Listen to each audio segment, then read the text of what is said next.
Bari ist bekannt, nicht nur in unserem kleinen Land. Man kennt die Geschichte, sie wird erzählt vom Bernhardiner Hundeheld. Der Bari ist bekannt, nicht nur in unserem kleinen Land. Man kennt die Geschichte, sie wird erzählt vom Bernhardiner Hundeheld.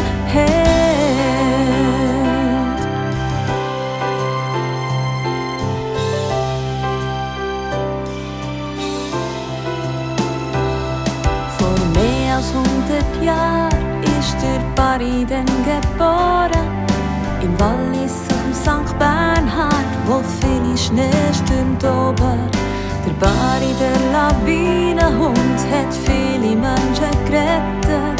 Er hat sie gefunden, tief verschneit, hat Graben raus schnell befreit. Der Bari ist bekannt, nicht nur in unserem kleinen Land.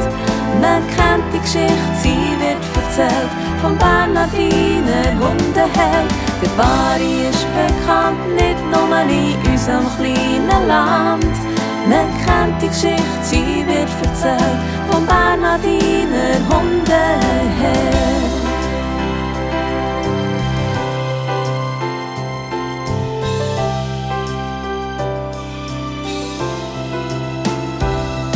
Der Retter auf 4 Pfoten hat die Nase dicht am Boden. Wenn er die Witterung hat aufgenommen, hat er gebaut und ist bleiben stehen. Der unvergessliche Bari können wir noch gäng in Bern bewundern.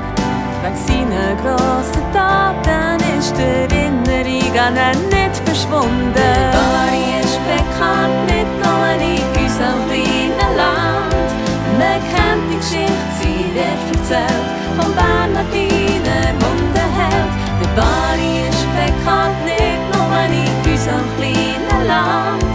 Man kennt die Geschichte, sie wird erzählt vom Bernhardiner Hundeheld. Der Bari ist bekannt, nicht nur in unserem kleinen Land.